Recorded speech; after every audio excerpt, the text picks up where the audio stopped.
സൗദിയിൽ നടത്താൻ പോകുന്ന King of the Ring tournament match fatal four way മാച്ചാക്കി നടത്താനുള്ള പ്ലാൻ WWE ഉണ്ട് എന്നാണ് പറയുന്നത്. അപ്പോൾ അത് എന്തുകൊണ്ടാണെന്ന് നോക്കാം. അതുപോലെ തന്നെ സെത്ത് റോളൻസിന് സൗദിയിൽ മാച്ച്, അതായത് നൈറ്റ് ഓഫ് ചാമ്പ്യനിൽ മാച്ച് ഇല്ലേ എന്നൊക്കെ ചോദിച്ചുകൊണ്ട് കമന്റും വന്നിരുന്നു. അപ്പോൾ സെത്ത് റോളൻസിന്റെ പ്ലാൻ എന്താണെന്നും ഈ വീഡിയോയിൽ പറയാം. അപ്പോൾ ഈ രണ്ട് ന്യൂസാണ് പറയാൻ പോകുന്നത്. ഇതെല്ലാം നോക്കുന്നതിനേക്കാൾ മുൻപായിട്ട്, അതായത് ഇന്നലെ റോ എപ്പിസോഡിന്റെ റിവ്യൂ അപ്ലോഡ് ചെയ്ത സമയത്ത് അതിനേക്കാൾ മുൻപായിട്ട് യൂട്യൂബും വൈറ്റി സ്റ്റുഡിയോയും ജസ്റ്റ് ഒന്ന് അപ്ഡേറ്റ് ചെയ്തിട്ടുണ്ടായിരുന്നു.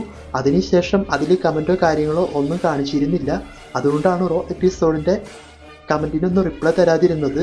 അപ്പോൾ ഈ വീഡിയോയിൽ ആ പ്രശ്നമുണ്ടോ എന്നറിയില്ല. എന്തായാലും നിങ്ങൾ കമന്റ് ചെയ്ത് സപ്പോർട്ട് ചെയ്യുക. ഞാൻ പരമാവധി കമന്റിന് റിപ്ലൈ തരാനായിട്ട് ശ്രമിക്കാം. ഇതിൽ രണ്ടാമത്തെ കാര്യം ഒരു സന്തോഷ വാർത്തയാണ്. അതായത് നമ്മുടെ എഞ്ചൽ ആൻഡ് ഹുംബർട്ടോ ഇവർ രണ്ടുപേരും ചേർന്നുകൊണ്ട് ട്രിപ്പിൾ എ കമ്പനിയുടെ ടാഗ് ടീം ചാമ്പ്യൻഷിപ്പ് വിൻ ചെയ്തിട്ടുണ്ട്. അതായത് ട്രിപ്പിൾ എ നടത്തിയ ട്രിപ്പിൾ മേനിയ എന്ന സ്പെഷ്യലിലൊക്കെയാണ് ഇവർ ടാഗ് ടീം ചാമ്പ്യൻഷിപ്പ് വിൻ ചെയ്തിട്ടുള്ളത്. അപ്പോൾ അത് കണ്ട സമയത്ത് ഭയങ്കരധികം സന്തോഷം തോന്നി. WWE ഇവർക്ക് ടാഗ് ടീം ചാമ്പ്യൻഷിപ്പ് ഒന്നും തന്നെ കിട്ടിയിട്ടില്ല. രണ്ടുപേരും അടിപൊളി റെസ്ലേഴ്സ് ആണ്. പക്ഷെ ഇവരെ ഡമ്മി ആക്കിയിട്ടാണ് വെച്ചിട്ടുള്ളത്.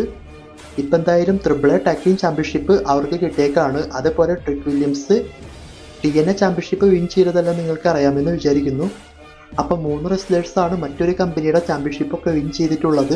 WWE കോൺട്രാക്റ്റിൽ നിൽക്കുമ്പോൾ തന്നെ അത് ഇവരെല്ലാമായിട്ട് ഡീല് ഉള്ളതുകൊണ്ടാണ്.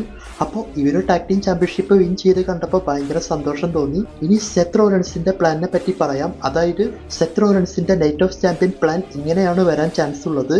അതായത് നമ്മുടെ LA നൈറ്റുമായിട്ട് സെത്ത് റോളൻസിന് ഒരു സിംഗിൾസ് മാച്ച് കൺഫേം ചെയ്യാൻ ചാൻസ് ഉണ്ട്. അതായത് ഇക്കഴിഞ്ഞ 1-2 റോ സ്മാക്ക് ഡൗൺ എപ്പിസോഡിലായിട്ട് LA നൈറ്റ് സെത്ത് റോളൻസ് ടീമിന് ഭയങ്കരമായിട്ടും സ്പാർക്ക് വരുന്നതായിട്ട് കാണിക്കുന്നുണ്ട്. അപ്പോൾ അതുകൊണ്ട് ഈ മാച്ച് സൗദിയിൽ സെറ്റ് ചെയ്യാനാണ് ചാൻസ് ഉള്ളത്.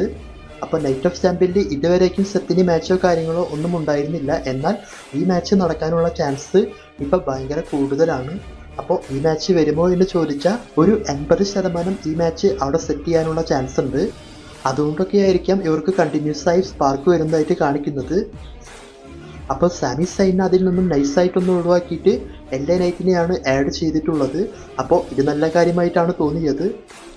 കാരണം സാമി സൈൻ ഇതുപോലെയുള്ള സ്റ്റോറിയൊക്കെ മുൻപ് റോമൻ്റെ കൂടെ ചെയ്തതാണ്. അപ്പോൾ സെത്തിൻ്റെ മാച്ച് LA നൈറ്റിൻ്റെ കൂടെയാണ് നൈറ്റ് ഓഫ് ചാമ്പ്യനിൽ വരാൻ ചാൻസ്. ഇതിനെപ്പറ്റി നിങ്ങളുടെ അഭിപ്രായം കമൻറ്റ് ചെയ്യുക.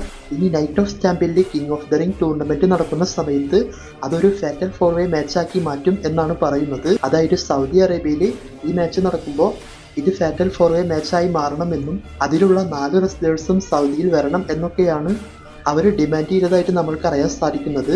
അതായത് റാൻഡി ഓർട്ടൺ സൗദിയിൽ വരണം, സാമി സൈൻ സൗദിയിൽ വരണം, ജെയുസോ, കോഡി റോഡ്സ്. അപ്പോൾ ഇവർ 4 പേരും സൗദിയിൽ വരണം എന്നാണ് പറയുന്നത്. അതുകൊണ്ട് ഇത് ഫാറ്റൽ ഫോർവേ മാച്ചാക്കി മാറ്റാൻ ചാൻസ് ഉണ്ട്. അപ്പോൾ ഇത് ഫാറ്റൽ ഫോർവേ മാച്ചായി മാറുമോ എന്ന് നമ്മൾക്ക് എപ്പോഴാണ് അറിയാൻ സാധിക്കുക എന്ന് വെച്ചാൽ ഈ വരുന്ന സ്മാക്ക് ഡൗണിൽ അറിയാൻ സാധിക്കും. അതായത് സ്മാക്ക് ഡൗണിൽ റാൻഡി ഓർട്ടൺ, സാമി സൈൻ ഇവർക്ക് സെമി ഫൈനൽ നടക്കുന്നുണ്ട്. അപ്പോൾ ആ മാച്ച് ക്ലീൻ ആക്കാതെ 2 പേരെയും ഫൈനൽ മാച്ചിലേക്ക് ആഡായി എന്നൊക്കെ പറഞ്ഞുകൊണ്ട് WWE കാണിക്കുകയാണെങ്കിൽ നമ്മൾക്ക് അത് ഉറപ്പിക്കാൻ സാധിക്കും ഫാറ്റൽ ഫോർവേ മാച്ചാണ് സൗദിയിൽ നടക്കുക എന്ന്. പിന്നീട് ജെയുസോ, കോഡി റോഡ്സ് ഇവർക്ക് നെക്സ്റ്റ് റോയൽ മാച്ച് നടക്കുമ്പോഴും ആ മാച്ചിൽ ഇതുപോലെ തന്നെയായിരിക്കും റിസൾട്ട് ഉണ്ടാവുക. എന്നിട്ട് ഇവരെ 4 പേരെയും ഫൈനലിലേക്ക് ആഡ് ചെയ്ത് ഒരു ഫാറ്റൽ ഫോർവേ മാച്ചാക്കി നടത്താനുള്ള പ്ലാനാണ് ഇവർക്കുള്ളത് എന്നാണ് പറയുന്നത്. പിന്നെ മുൻപ് റൂമറായിട്ട് വന്നിട്ടുള്ള Randy Orton versus Cody Rhodes മാച്ചും പറയുന്നുണ്ട്. എന്നാൽ ഇപ്പോൾ ഇതൊരു ഫാറ്റൽ ഫോർവേ മാച്ചാക്കി മാറ്റും എന്നാണ് പറയുന്നത്. എന്തായാലും ഇതിനെ പറ്റിയിട്ടുള്ള നിങ്ങളുടെ അഭിപ്രായം കമൻറ്റ് ചെയ്യുക. അപ്പോൾ ഫാറ്റൽ ഫോർവേ മാച്ചാക്കി നടത്തുകയാണെങ്കിൽ ഇവർക്ക് എല്ലാവർക്കും സൗദിയിൽ പോകാൻ സാധിക്കും. അപ്പോൾ ഇത് തന്നെയാണ് സൗദി ടീം ഡിമാൻഡ് ചെയ്തതായിട്ട് നമുക്ക് അറിയാൻ സാധിക്കുന്നത്. അപ്പോൾ എന്തായാലും സ്മാക്ക് ഡൗണിൽ നമുക്ക് അറിയാൻ സാധിക്കും ആ മാച്ചിന്റെ റിസൾട്ട് വെച്ച്. അപ്പോൾ ഇതിനെപ്പറ്റി നിങ്ങളുടെ അഭിപ്രായം കമൻറ്റ് ചെയ്യുക. ഇത് ഫാറ്റൽ ഫോർവേ മാച്ചാക്കി നടത്തുന്നതാണോ അതോ എപ്പോഴത്തെയും പോലെ സിംഗിൾസ് മാച്ചാക്കി നടത്തുന്നതാണോ നല്ലത് എന്ന്. അപ്പോൾ സിംഗിൾസ് മാച്ചാക്കി നടത്തിയാലും കോഡി റോഡ്സ്, റാൻഡി ഓർട്ടൺ ഇവർക്ക് മാച്ച് വെക്കാൻ പറ്റില്ല. അതിനെപ്പറ്റി ഞാൻ മുൻപ് പറഞ്ഞിട്ടുണ്ട്. ഇനി പറയാൻ സാധിക്കില്ല, ചിലപ്പോൾ റാൻഡി, കോഡി ഇവരുടെ മാച്ച് തന്നെ സൗദിയിൽ വെച്ചേക്കാം. വീഡിയോനെ പറ്റിയിട്ടുള്ള അഭിപ്രായം കമൻറ്റ് ചെയ്യുക. Thanks for watching.